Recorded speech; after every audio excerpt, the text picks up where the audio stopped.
faire pour remédier à la situation? Joe? You have a have the picking on. No, shy. You have a shy. A kid comme ça. who rose to violence to get everything he wants. Everything you want. Rose Always to to violence. get everything he wants. Yes, he wants. Yes. And If you say cool temper, we say to be fast with anger. Okay. Yes. et comment faire pour? How do you manage it? Yes. I think the best. No talk. Yeah, talk. Okay. Don't talk now. I talk after we talk. After, Okay. after he and her. Okay. Yes. Non, But en quoi? français. Ton but là que tu comprends, c'est... Non, non, honnêtement, Oui, comment tu si fais? j'ai un enfant qui est colérique, Oui. parce que être impulsif, c'est très dangereux, c'est pas bon du tout. Quelqu'un qui est impulsif prend des très mauvaises décisions, mais les grandes personnes, ils prennent des mauvaises décisions et après ils le regrettent. Donc, tout de suite, je vais lui dire que c'est une très très mauvaise habitude. Je vais commencer par lui dire que c'est une mauvaise habitude. Il ne faut pas être impulsif pour ça. C'est déjà pas une bonne habitude. Ça, c'est la première des choses. La deuxième des choses, c'est que après, s'il est violent, ça peut le conduire à quelque chose de très dangereux dont il ne peut pas se remettre. La violence conduit à la mort. La violence, tu peux ôter la vie à quelqu'un sans te rendre compte parce que tu es violent. Donc je vais lui dire que c'est des habitudes à ne pas avoir. Et s'il ne comprend pas, je vais procéder par la punition, mais vraiment une punition sévère. Parce que- Mais la punition sévère, c'est aussi la violence. Donc. non, c'est-à-dire que... Une quand il dit- violence réfléchie. C'est répondre à la Bien. violence. Comment tu veux dire? C'est Oui. quel genre de violence que tu veux utiliser? Non, quand je parle de punition sévère ici, c'est que en fait, souvent quand tu veux punir un enfant, tu lui dis ne regarde pas tout simplement la télé. La télé, Mais je c'est parle- doux ça. Oui, c'est doux. Moi je trouve que... Mais il y a des enfants, ils s'en foutent. Hein. Oui, je trouve qu'il faut aller au-delà. Oui. Il faut le fouetter par exemple. Oui, la chicotte. Oui, il fait la chicotte, utiliser la chicotte pour qu'il puisse comprendre que... Mais il utilise deux choses qu'on ne devrait pas utiliser. La violence, être colérique, vraiment, c'est des attitudes à ne pas avoir. Donc je vais lui parler, mais je vais ensuite procéder à la punition. Parce que... Punition là. Il faut le Joe. punir. Si tu ne comprends pas. Pour moi, il y a deux choses. La première, c'est que j'ai souvent vu ce genre d'attitude. Oui. Avec en face des parents qui te disent non, c'est l'enfant, tout ça. Voilà, oui, C'est- au donc, début, ça veut dire ouais. que- oui, ça veut dire Ils se disent que ça va changer que plus ça va tard. changer. Sauf que malheureusement, on a l'habitude de dire, et c'est pas vraiment juste une formule philosophique, hein, c'est-à-dire que l'enfant est le père de l'homme. C'est-à-dire que ce que l'enfant est, si tu laisses ça perdurer ou prospérer, l'homme qu'il va devenir ou la femme que la personne devient, que l'enfant devient, va être beaucoup plus pire. C'est-à-dire, il va peut-être savoir comment cacher les méthodes ou envelopper son attitude de, je sais pas, de bonne parole ou, je sais pas, d'une bonne grâce, mais il va être vraiment à l'intérieur comme ça. C'est-à-dire quelqu'un qui pense que c'est avec la violence qu'il peut fondamentalement résoudre tous ses problèmes et qui ne sait pas être patient et attendre. Comme Black Oya le disait, sous le coup de la colère ou sous le coup d'une impulsion, de fortes émotions, on peut facilement se retrouver en train de faire des choses complètement irréversibles sur lesquelles on ne pourra pas revenir. Donc pour moi, ce serait mettre que toute mon énergie pour rétablir ça. Première chose, à un certain âge, les enfants ne reproduisent que les schémas qu'ils observent. Donc essayez d'abord de chercher dans l'environnement. S'il n'y a pas quelqu'un qui le copie, c'est-à-dire un voisin, des fois tu ne soupçonnes pas, mais c'est des fois peut-être des camarades de classe, une attitude qu'ils voient à l'école. À l'école, Ils sont en oui, train de c'est copier. vrai. Donc ce sera Il peut-être faut ma réagir. première enquête, essayer de vérifier ça. Beaucoup dialoguer, que ce soit avec lui ou que ce soit moi-même dans mon attitude. Parce que si avec les autres, même seulement avec un animal de compagnie, si on a toujours recours à la violence plutôt que... C'est pour ça que j'ai vu ça un bouquin, hein, c'est-à-dire que des fois, parler à un animal, dire oh, le chien, le toutou, c'est pas toujours pour soi-même. C'est des fois pour montrer l'exemple aux enfants. Aux C'est-à-dire enfants, que c'est ça. Dans beaucoup de cas de figure, tu n'es pas obligé de botter le chien ou botter quelqu'un. C'est Tu ça. peux discuter et dialoguer. Et bon, maintenant, si jusque-là ça ne marche pas, il y a toujours, comme Black Oya le dit, la méthode forte. C'est-à-dire que, La chicotte. oui, on peut aussi comprendre que c'est grave. Et une des choses, c'est de jamais céder à aucune demande lorsqu'il utilise ces attitudes. Voilà oui. aussi un bon conseil. Haroun? Bon, moi, je pense que je vais rejoindre les garçons. Hein. Je vais d'abord commencer par mener ma petite enquête Oui. pour savoir d'où vient l'esprit colérique et la violence, violence. pourquoi il est devenu comme ça. Ce qui est sûr, c'est un peu peut-être pas venu de nous. Parce qu'il est le seul à être violent à la maison. C'est sûrement pas nous.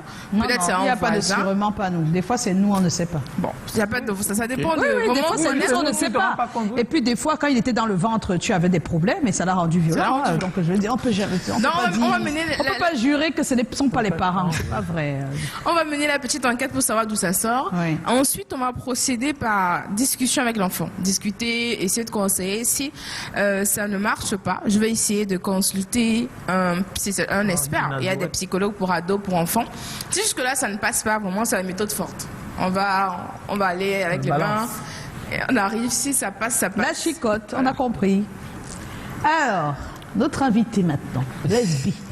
Toi, comment tu vas faire pour qu'il ne soit plus autant violent, pour qu'il soit un garçon? Bon, c'est une fille. Hein. Il y a les filles aussi violentes. Hein. Yeah. You know, in English we say you spare the rod to spoil the child. I mean, if you allow a child to do one and the same thing over and over, that is bad. Without beating the child or correcting the child, he's gonna be worse. He or she's gonna be worse.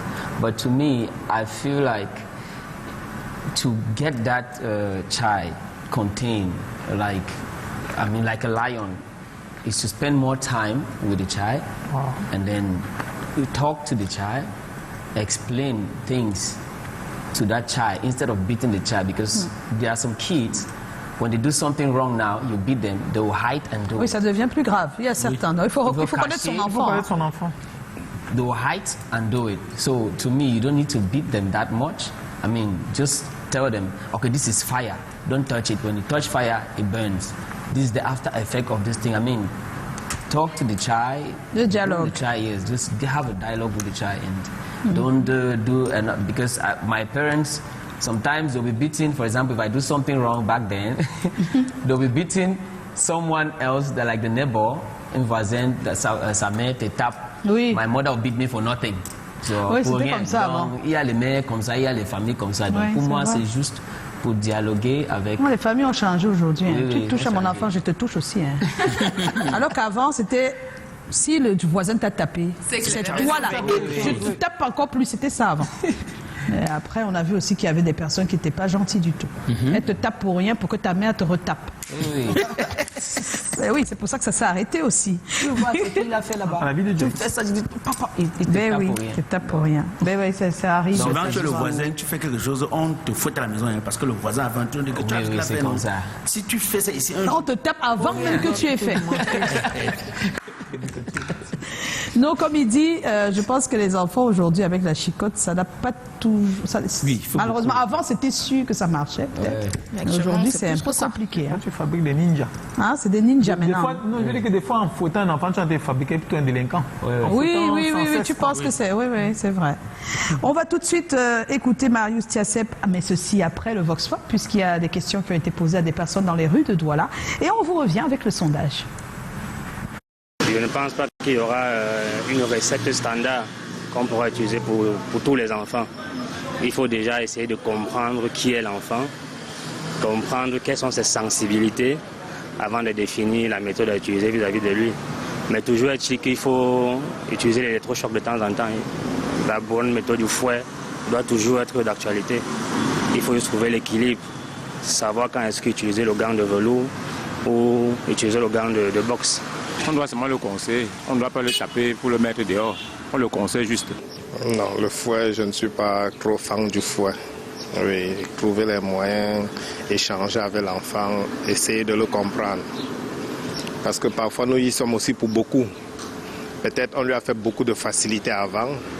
Il faut chercher à savoir si on a fait beaucoup de facilité avant, il faut chercher le moyen de résoudre d'abord ce problème avant de continuer pour la suite. La première des choses, c'est de l'amener à comprendre.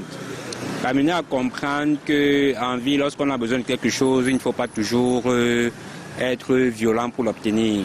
Il faut commencer à le flatter, à le faire les petits trucs, l'amener peut-être dans les petites balades et l'amener à voir comment se passent les choses. Donc au fur et à mesure, mais jusqu'à là, à la fin du temps, vous lui donnez ce qu'il demande automatiquement. C'est le conseil qui fait tout dans la vie. Quand tu donnes les conseils aux enfants, tu peux lui taper aujourd'hui et demain il répète aussi la même chose. Ce n'est pas la bastonnade qui résout les problèmes.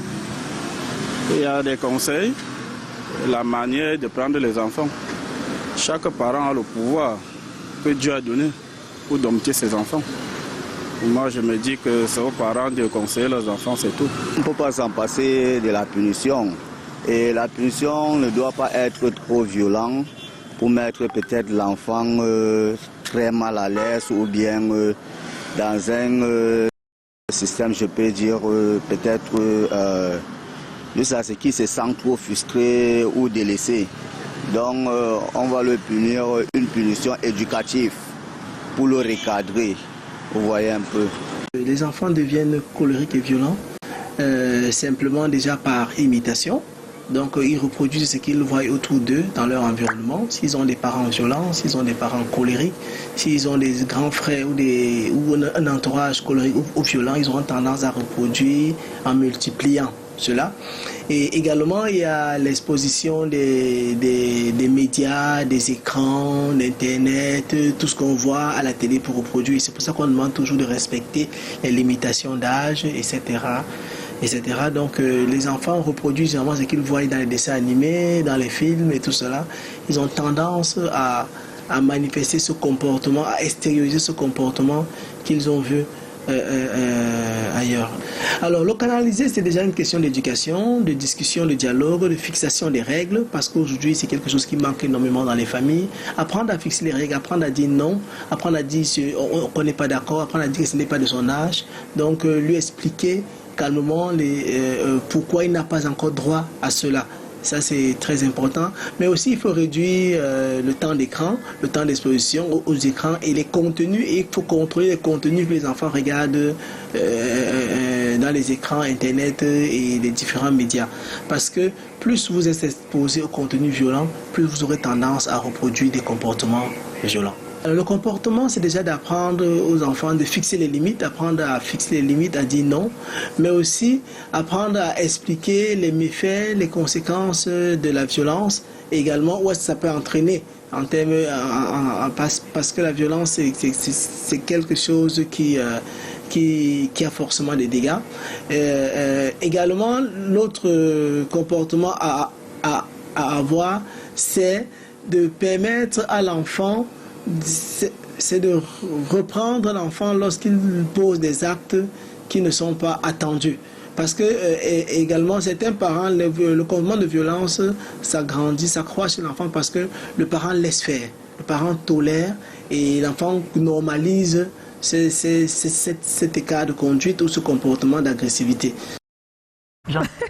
Eh oui, on est de retour, on est en pleine discussion d'éducation des enfants, hein? Ouais. Parce qu'on parlait de violence, il y a des choses qui viennent de l'extérieur, c'est-à-dire que des fois tu ne regardes que des choses tristes et violentes et ça te rend violent.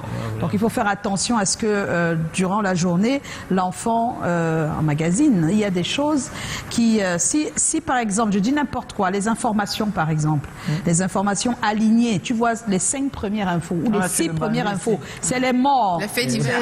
On a le féminicide, un enfant a été noyé. Ça joue énormément. Excusez-moi, mais on regarde tous les journaux et c'est par ça qu'on commence, puisque c'est des faits très forts. Il y a eu mort d'homme, c'est normal qu'on en parle. Donc on doit aussi protéger les enfants de ce genre de choses. Je vais juste ajouter qu'on a notre collègue là, Jean Nitio. Une fois, il regardait sur lui, il avait l'habitude de laisser ses enfants devant la télé, tout ça, regarder les TV, machin. Et un jour, il est tombé sur Internet, la revendication que certains parents faisaient en disant que il y a un dessin animé où il y a des homosexuels. Donc lui, il a donné une technique, c'est que tous les dessins animés que ses enfants regardent, il les télécharge, il les regarde lui-même, c'est-à-dire il regarde tous les dessins animés, c'est tout un travail, il met dans la clé. Oui. Et c'est ça que les enfants regardent. S'il a regardé 30 dessins animés, vous regardez les 30 là, jusqu'à ce qu'il regarde un nouveau. Encore d'autres.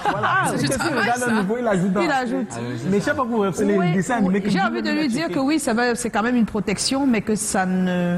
Bon, en fait, ça pallie au moins au fait que tu sois pas toujours devant la télé avec les enfants. Avec les enfants.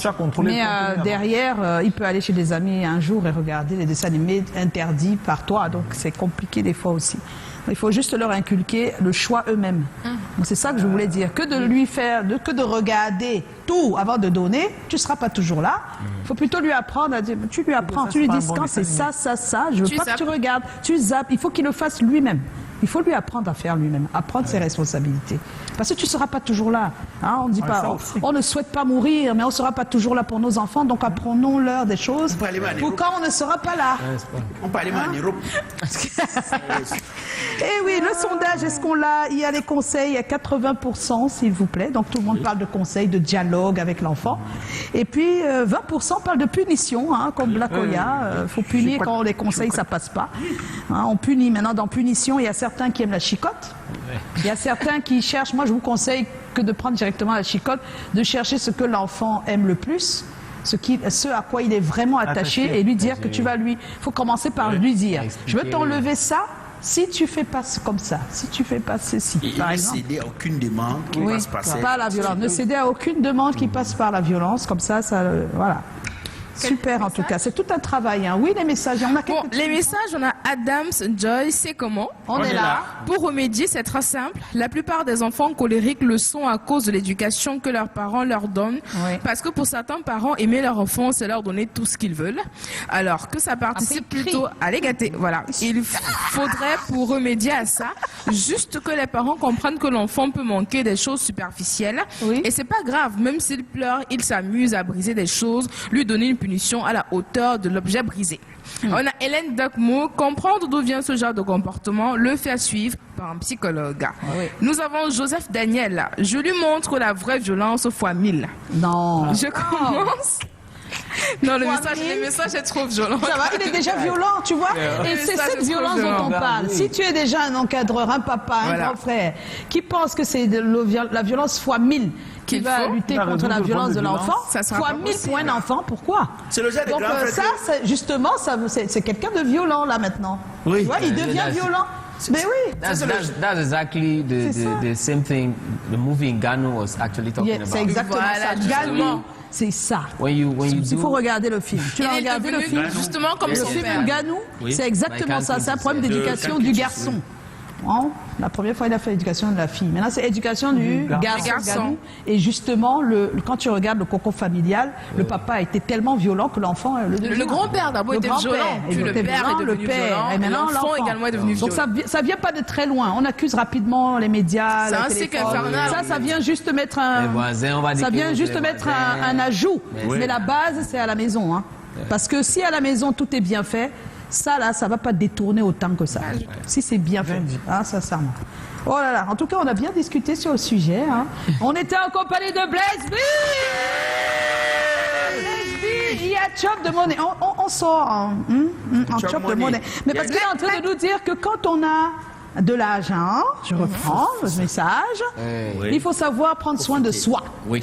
Avant de penser aux autres. Oui. Parce que la charité ordonnée commence par soi-même. Hein. C'est ça. Il y a des personnes qui s'oublient et on les comprend.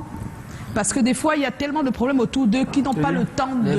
Trop bon, trop con. Les problèmes ne finissent pas. Voilà, il vous dit que les problèmes ne finiront pas des autres. Donc, prends déjà ton bon plat tous les jours, tu manges bien, tout ça, avant de chercher comment on va faire. Voilà.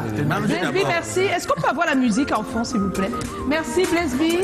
On va Chop de Monnaie jusqu'à...